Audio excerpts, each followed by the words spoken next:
The following day, as sunlight broke timidly through the overcast sky above Los Angeles, the courthouse sat like a temple, waiting for its next chapter to unfold. Beneath its grand pillars, reporters crowded once more, their equipment aimed at the heavy wooden doors. Every network had a live countdown plastered on their screen. Keanu versus Alexandra, Day 2. The world watched, not because of scandal, but because of something deeper. It was rare to witness two people, respected, intelligent, and once profoundly close, unravel their shared silence in front of everyone. Inside the courthouse, the tension had grown heavier. Spectators were no longer merely curious. They were emotionally invested. They wanted to know the truth, not about betrayal or financial secrets, but about the ache of two people who had once created art together, shared quiet dinners under starlight, and traveled through a decade of understanding without ever defining the word love. Keanu arrived early that morning. He didn't speak to the press, didn't glance at the growing sea of onlookers. Instead, he walked calmly down the marble hallway, holding a worn leather notebook in his hands. Inside were pages he had written over the last year. Fragments of thoughts, unsent letters, memories pressed into words like fallen leaves between old pages. Today, he wasn't just defending his actions. He was preparing to speak his truth.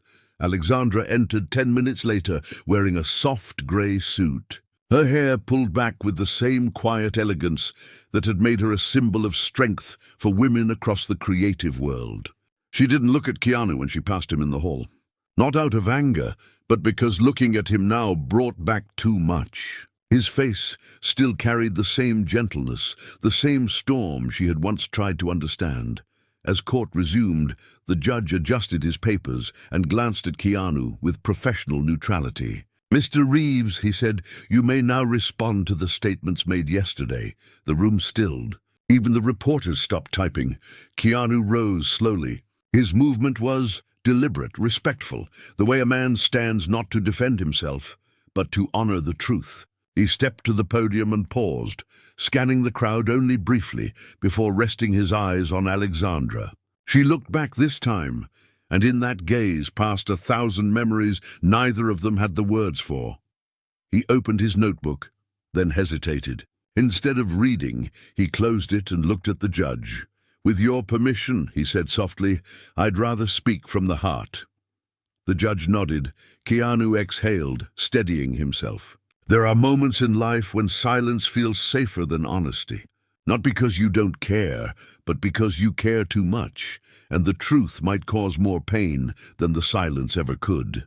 He turned toward Alexandra again. "You asked yesterday why I let everything fall apart without a word.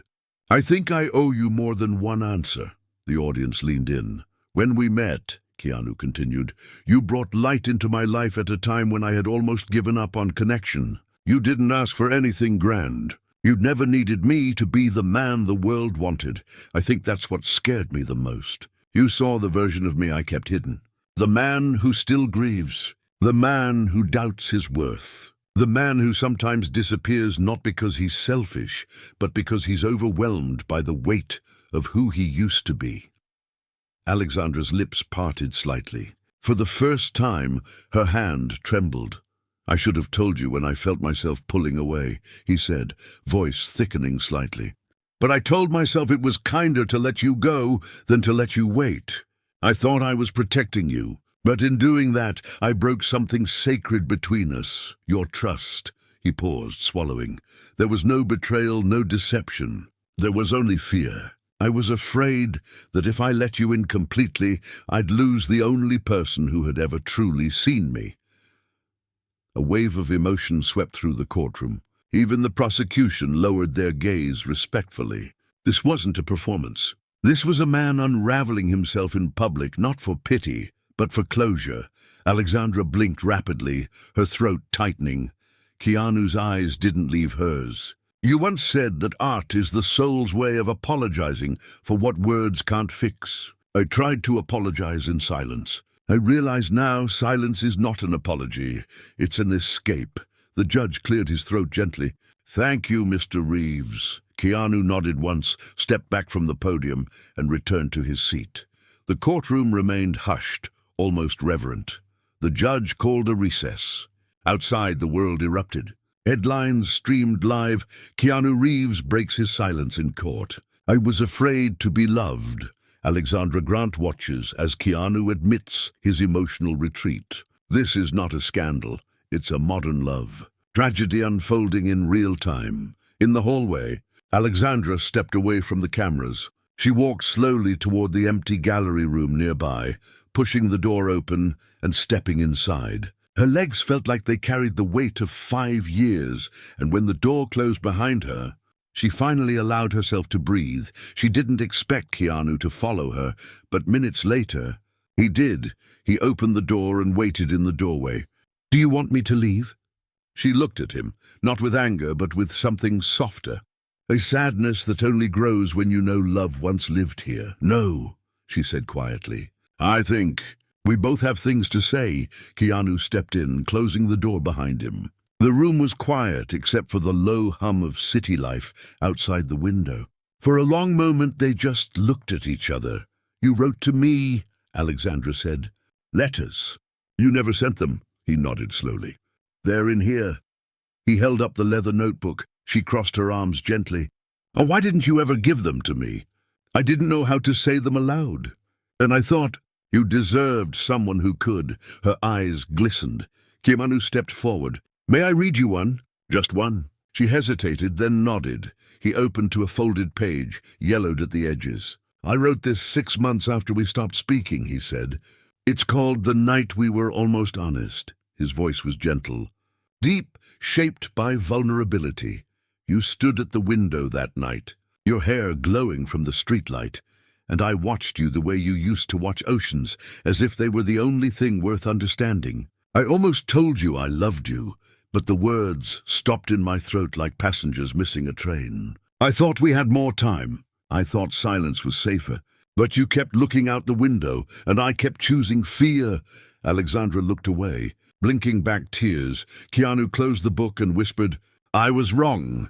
She moved toward him slowly, stopping just a breath away. "I wasn't asking you to be perfect, Keanu. I was asking you to be present." His eyes filled with a sorrow he hadn't allowed himself to feel for years. "I know." The door creaked slightly behind them as a court clerk knocked to announce the session would resume shortly. They didn't move. Alexandra reached out and touched the notebook. "Can I read the rest?" "Someday?" He nodded. "Only if you want to." As they walked back toward the courtroom, something subtle had shifted. There was still pain, yes, but now there was also a thread of understanding being woven back between them. Fragile, tentative, but real. This wasn't a story of betrayal. It was a story of miscommunication, of fear mistaken for distance, of two people who had loved deeply but failed to speak the truth that mattered most. And now the world was watching as they tried, imperfectly, courageously, to find those words again. As they stepped through the courtroom doors, side by side but not yet together, the audience stood, not out of order, but out of quiet respect, because they weren't just witnessing a trial anymore. They were witnessing a reckoning. And in the days to come, the courtroom would hold more than statements. It would hold confessions, letters, long-buried truths, and perhaps even the beginning of healing. The late afternoon light spilled into the courtroom through tall windows, casting a honeyed glow across the wooden benches and polished marble floors. But the warmth of the sun couldn't soften the growing intensity between the two figures at the heart of this story. Keanu Reeves and Alexandra Grant now sat on opposite sides of the room, yet the emotional tether between them felt almost visible, like a bridge of memories suspended in tension, shimmering with everything unsaid and everything still aching to be known. Day 3 of the hearing was not supposed to carry the same weight. It was scheduled as a procedural continuation, statements, exhibits, formal clarifications. But nothing about this case was formal anymore. Not to the people watching, not to the millions who had begun referring to it as the most human trial of the decade. And certainly not to Alexandra, whose heart had begun to rebel against the silence she herself had once accepted.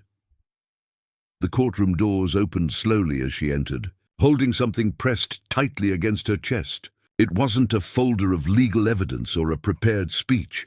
It was her own journal, bound in soft indigo leather, worn at the corners like a secret held too long. It had never been meant for anyone else's eyes. Yet today, she was about to open it.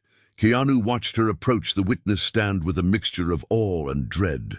He knew that look. He had seen it before, years ago, when she had once read a poem about grief and loss that left everyone in the room unable to speak. When Alexandra Grant chose to open her soul, the world didn't just listen, it surrendered. Once sworn in again, Alexandra's voice was calm, but her hands trembled slightly as she opened the journal. "Your Honor," she said, "I have something that may not be admissible as evidence in the conventional sense, but I believe it's important to be heard." The judge, moved more by humanity than rulebooks in that moment, nodded gently. Alexandra glanced toward Keanu, and then she began reading. March 2nd, 2021. I saw him today. He doesn't know I watched him from across the street. He was helping a child pick up spilled groceries. That's the man I fell in love with. Not the actor. Not the myth, just that man. Quiet, present, thoughtful. And I wondered, does he ever think of me now, when the lights are off and no one's asking for photos? The words hung like fragile ornaments in the air, each one trembling with the weight of memory. April 17th, 2021.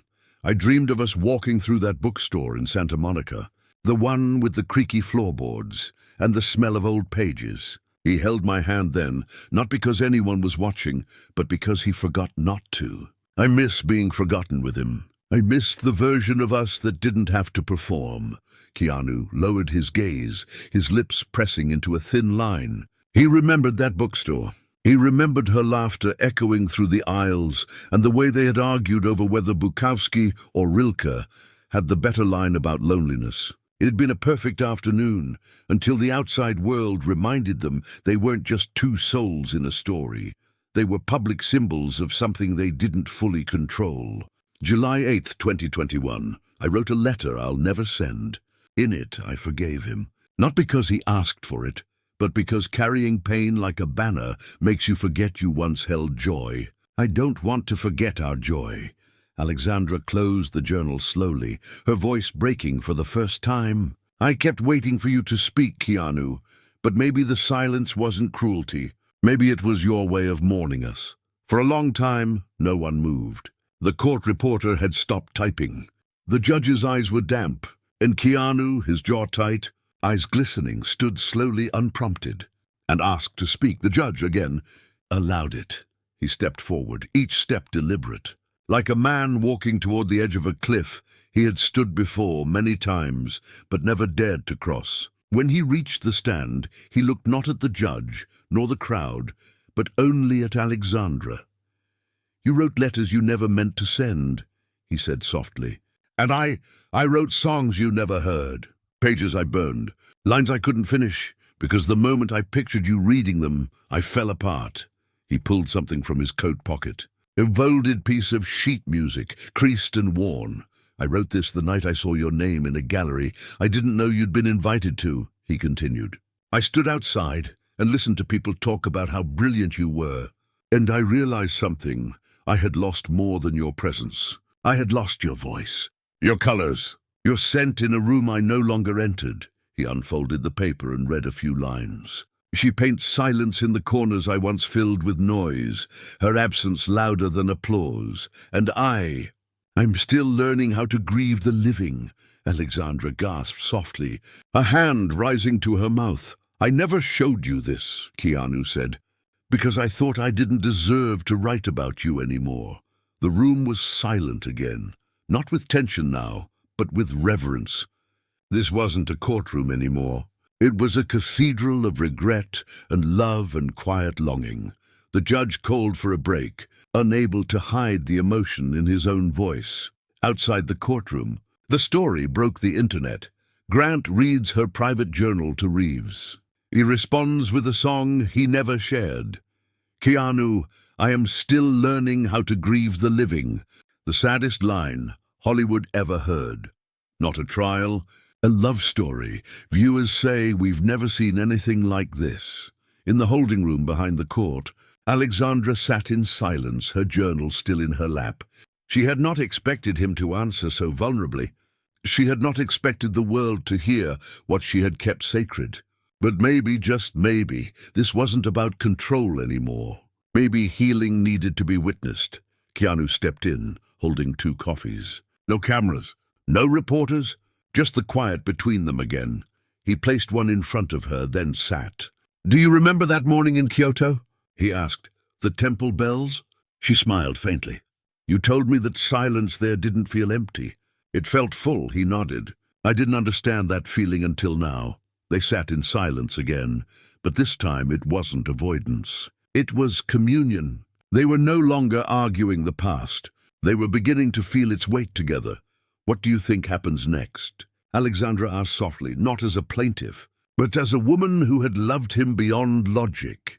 "I think," Keanu said, "we stop pretending there's a court that can judge what we didn't know how to say to each other. And maybe we keep talking without lawyers."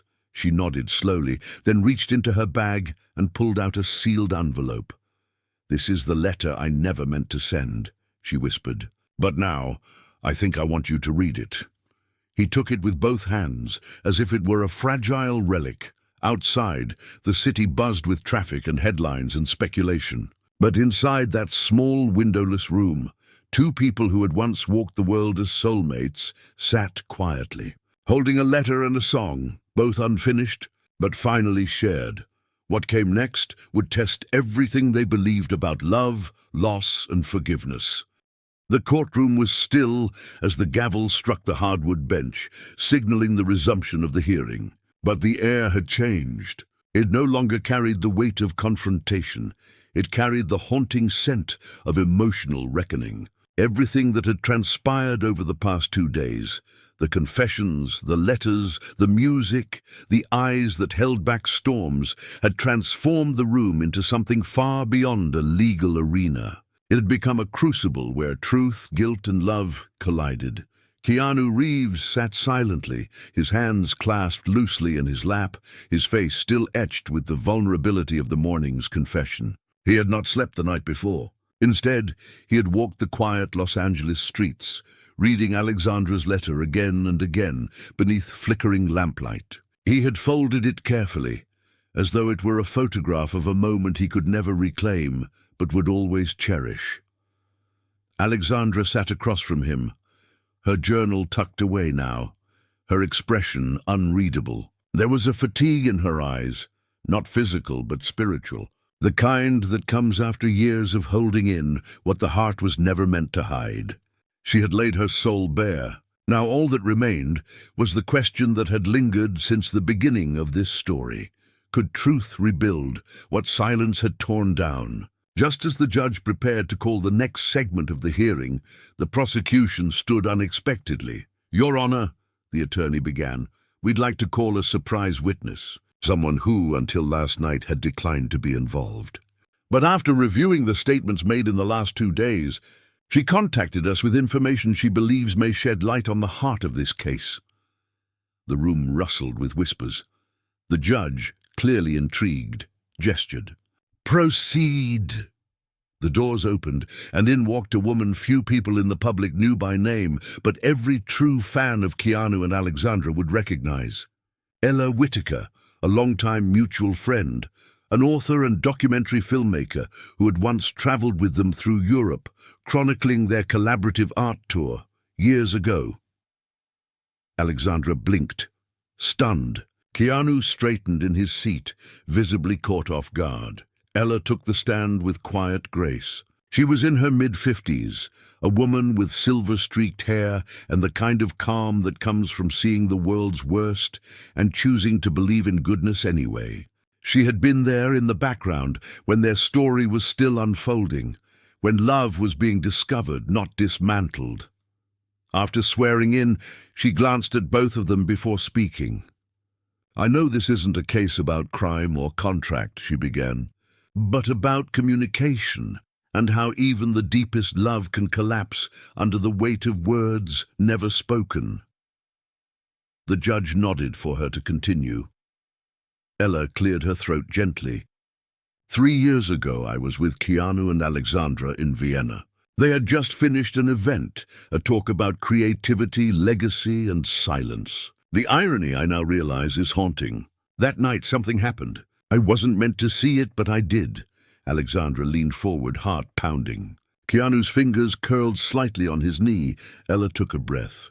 They were standing on the balcony of the hotel, surrounded by candlelight and books and leftover wine. I was inside, gathering my things, and I saw them through the glass. They didn't know I was there. Alexandra said to Keanu, "Tell me something you've never told anyone." And he looked at her, and I swear to you, he was on the verge of saying the words. You could see it in his eyes. But then he said, "You already know it. You just want me to say it."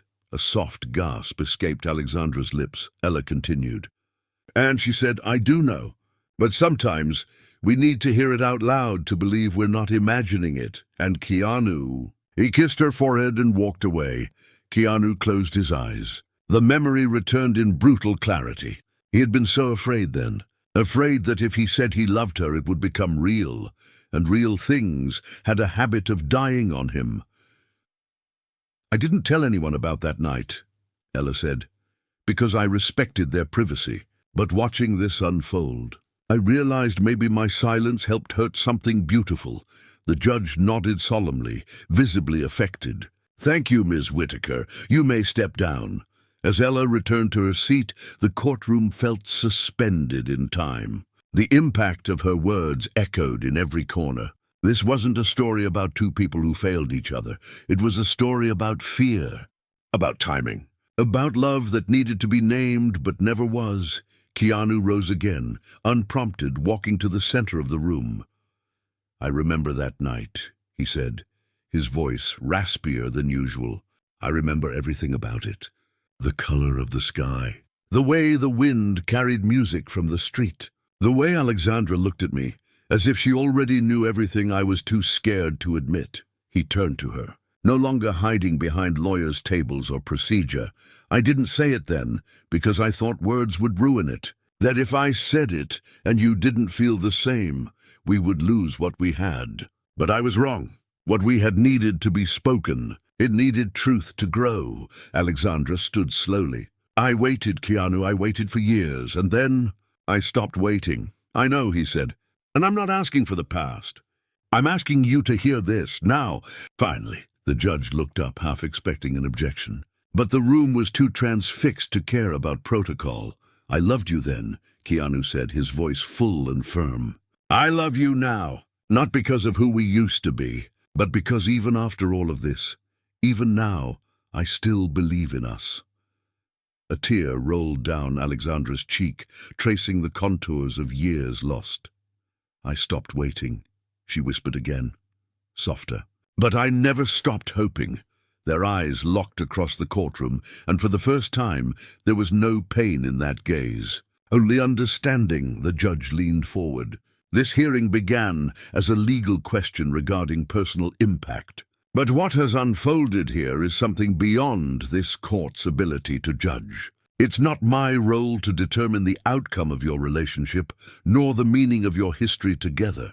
But I believe both of you came here not to win, but to be heard. He paused, then continued with grace. "The case will be dismissed under mutual closure, with no damages or penalties awarded. I recommend private arbitration, should either party wish to pursue further dialogue. But I sincerely hope you take what you've shared here and do something better than litigate it. I hope you honor it." A hush fell over the room. Then slowly people began to rise, not in protest, in reverence, for they had not watched a trial. They had watched two souls finally step into the truth. Outside, the cameras waited, but Keanu and Alexandra didn't leave through the front. They exited through a side door, into the alley behind the courthouse, where no one was waiting. No questions, no flash, only the sound of wind rustling against ivy-covered walls. They walked in silence at first, side by side. Finally, Alexandra stopped. You said you still love me. Keanu nodded. And I meant it. She looked at him with all the years still in her eyes. Then let's stop loving in silence. He smiled, tired, emotional, but true. Okay, they didn't kiss. They didn't embrace. They simply walked forward, together. What came next wasn't a second chapter of romance or a public reunion. What came next was real conversation, real forgiveness, real time spent rebuilding what words had once failed to hold. And maybe, just maybe, a quiet dinner in that old bookstore in Santa Monica, where creaky floorboards and paper-scented air would hold their laughter again. But this time, nothing would be left unsaid. The days following the courtroom's final gavel didn't feel like victory or defeat. They felt like exhalation, like two people who had been holding their breath for too long finally found air again. There were no parades, no after-parties, no interviews granted. The headlines faded gradually as the media moved on to newer scandals and louder spectacles. But for Keanu Reeves and Alexandra Grant, life after the trial didn't go back to normal. It couldn't, because something irreversible had happened. Their truths had been spoken, and now they had to learn how to live beyond them. Keanu had never been one for closure through words alone. He had always preferred presence, small gestures, acts of quiet kindness. But in this new chapter, he realized presence alone would not suffice. Alexandra had not asked him to become someone new. She had asked him to show up, not just in body, but in heart, in voice, in soul. And now, for the first time in years, he intended to do exactly that. He reached out the following week, not with a grand invitation or a carefully rehearsed phone call, but with a handwritten note left quietly at the front desk of her studio. It was folded neatly, placed in an envelope sealed with a tiny pressed bluebell flower, one of the few, she once told him, reminded her of a calm afternoon in Kyoto.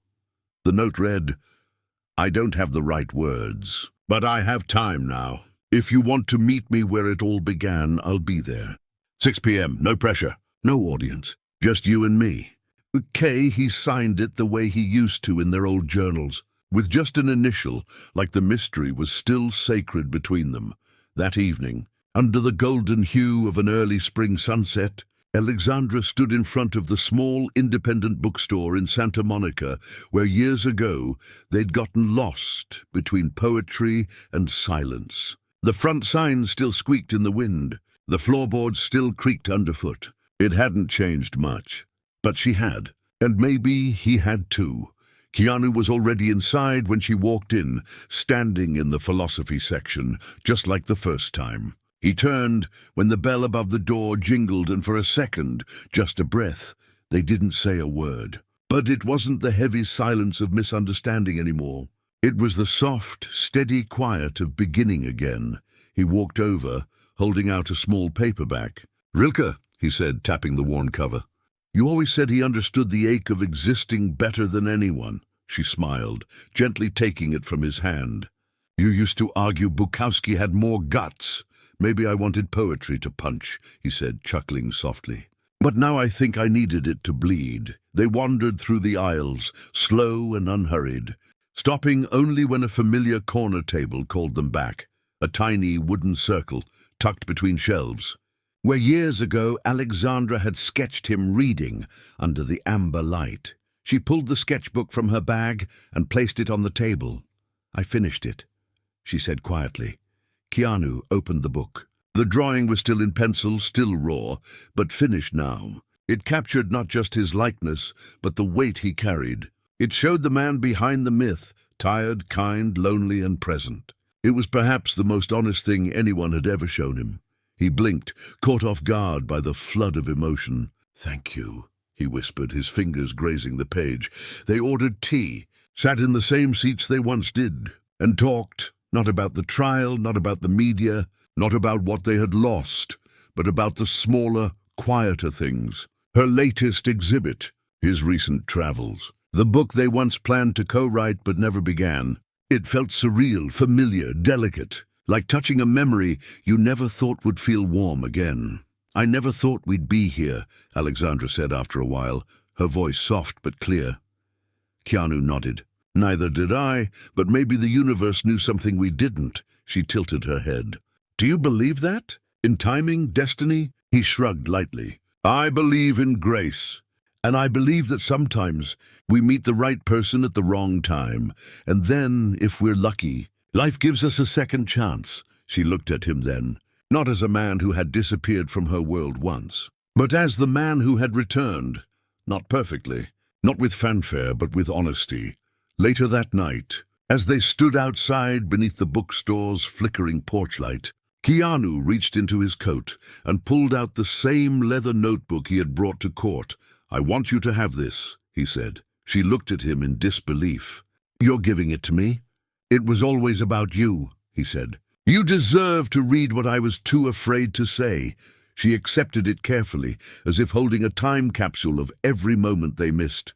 Will I find answers in it? She asked. No, he replied. But maybe you'll find me. They stood quietly, their breath visible in the cooling air.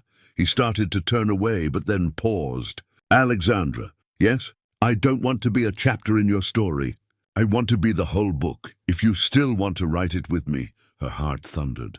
Not from surprise, but from the feeling of something long-awaited settling into place. I never stopped writing, she said, her voice barely above a whisper. I just ran out of ink. They didn't kiss. They didn't promise forever. Instead, they promised something better. Presence, honesty, consistency.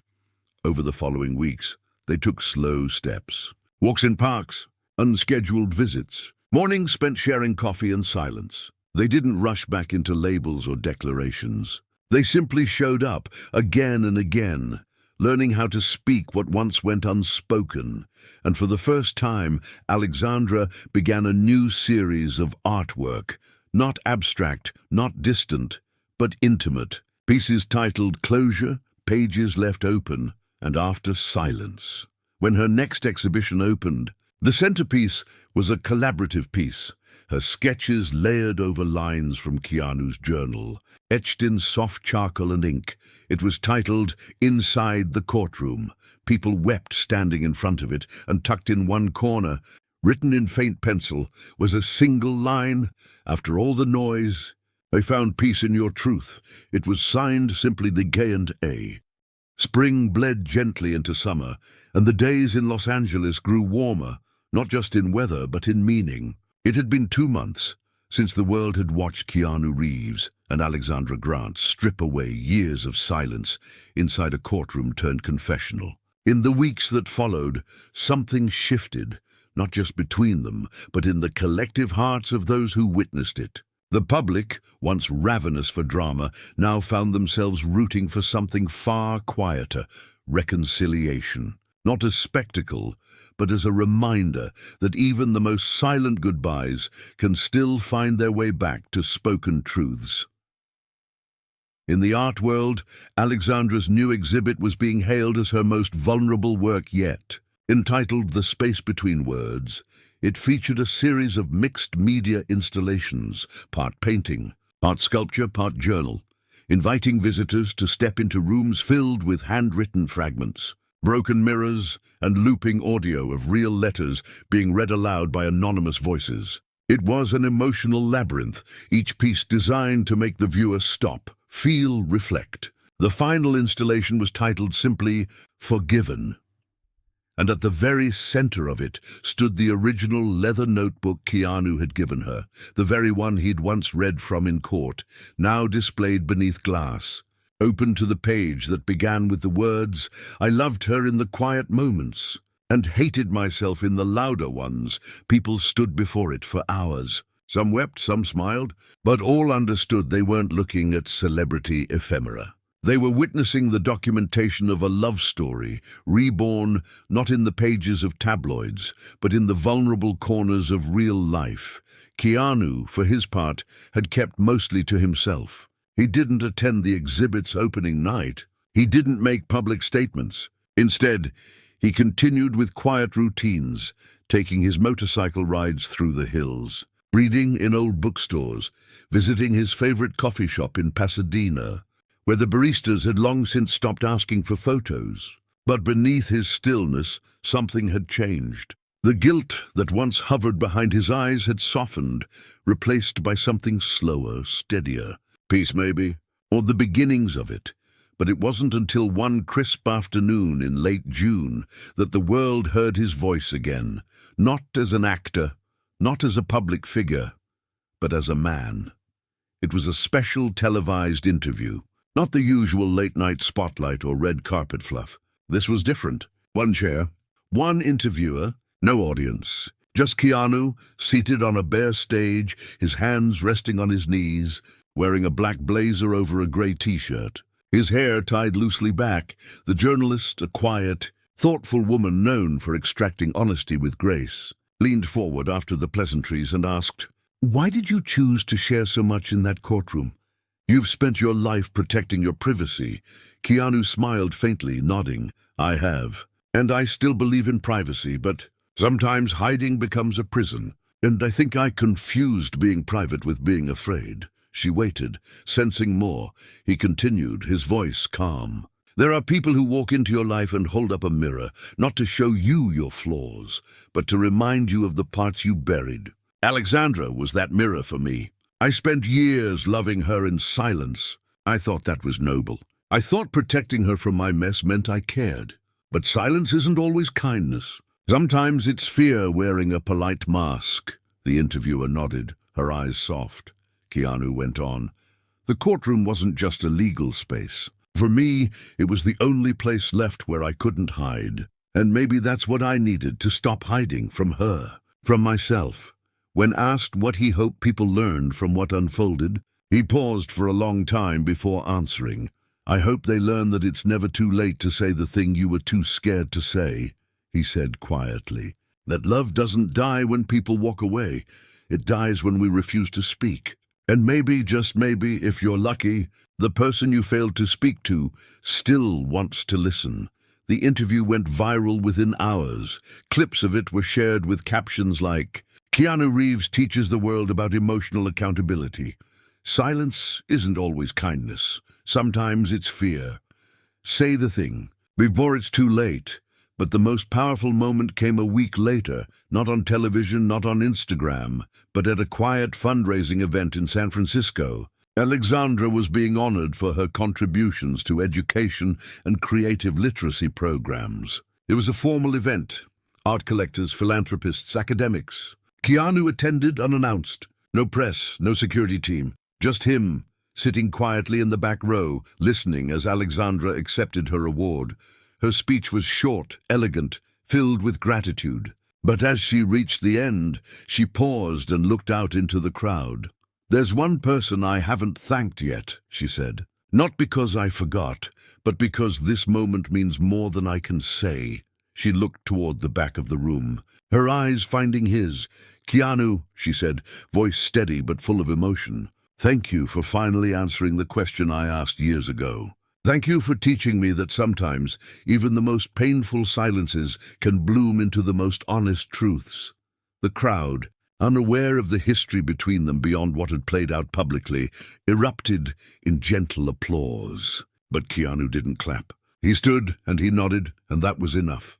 That night, as they walked together through the quiet garden behind the venue, away from the noise and lights, Alexandra slipped her hand into his. "I meant it," she whispered. "I know," he said. "I forgive you." He stopped walking. "I forgive me too," he replied. And with that, something in his chest, something old and rusted, unlocked. They stood beneath a blooming cherry tree, the petals falling around them like soft rain. There were no cameras, no hashtags, just two people who had once broken apart in silence, finding their way back to each other with words.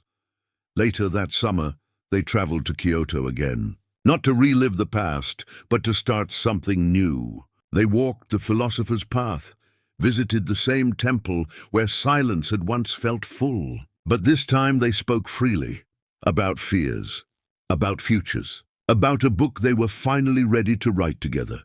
Not about art, not about pain, but about truth. It would be called After Silence. The world would read it. Critics would call it raw, delicate, and brave.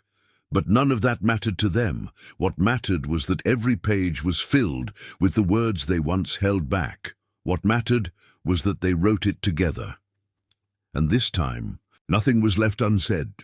The courtroom was silent, a silence so thick it seemed to press against the walls like invisible waves, holding everyone inside in breathless suspense. Reporters leaned forward in their seats, cameras poised, pens trembling above notepads. The wooden benches were filled with spectators, who had camped outside since dawn, just to secure a glimpse of what was being called the trial of sincerity, a phrase that had exploded across social media within hours of Alexandra.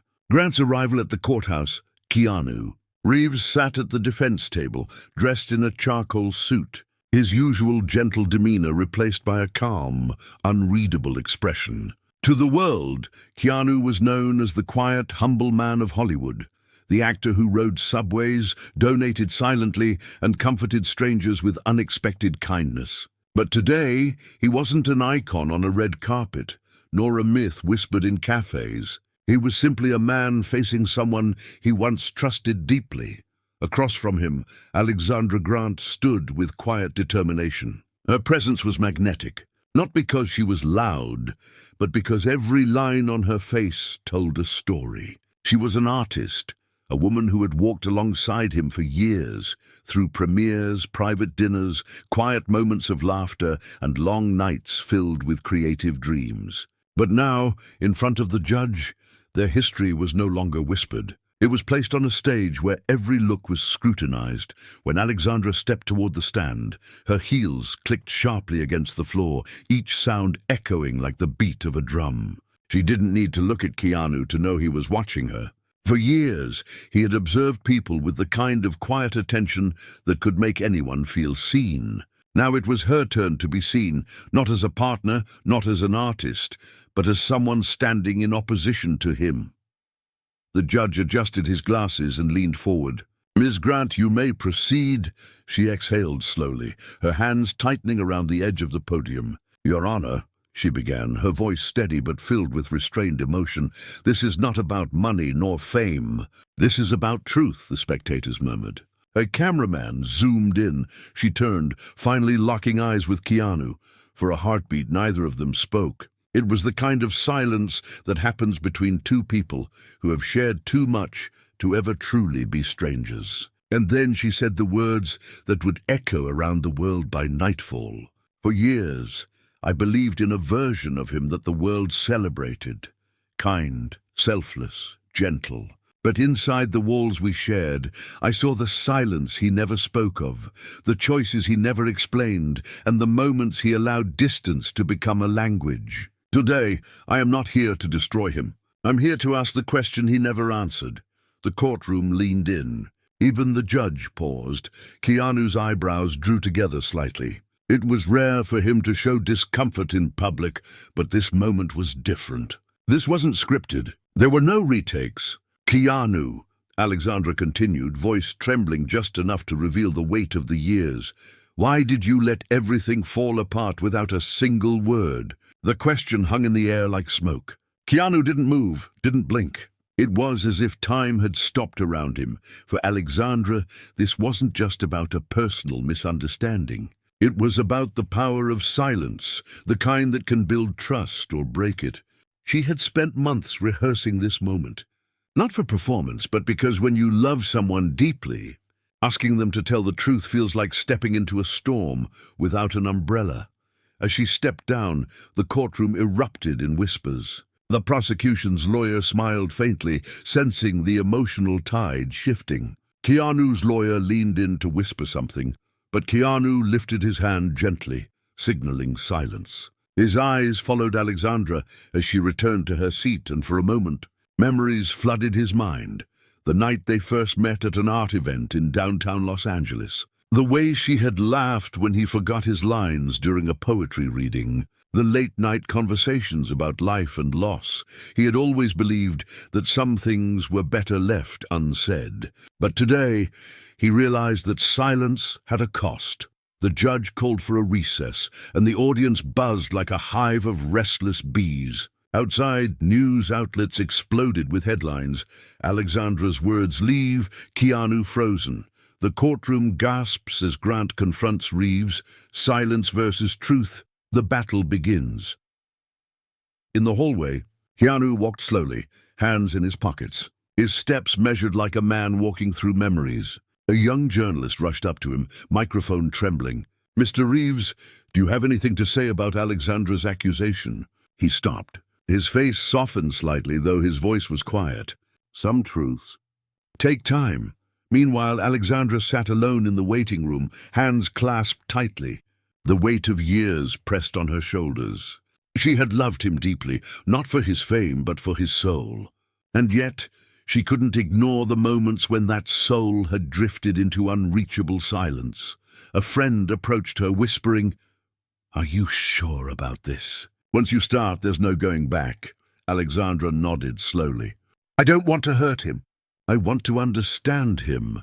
What no one in that hallway knew was that beneath the public tension lay a deeper story, one that began long before the courtroom. In a quiet night under the stars, when two souls made a promise neither fully understood, this was not merely a legal battle. It was an emotional reckoning. As Keanu stepped outside for a breath of air, he looked up at the cloudy sky. His mind traveled back to a moment years ago. Alexandra standing in a sunlit studio, hands covered in paint, smiling at him as if the world was simple. Back then, he had thought love was about presence. Now he realized it was about honesty. He whispered to himself almost inaudibly, "I should have said something." The first part of the story was unfolding like a slow-burning fire, the kind that doesn't destroy immediately, but changes everything in its path. And neither of them knew that the next session in court would reveal truths that would leave not just the courtroom, but the world stunned.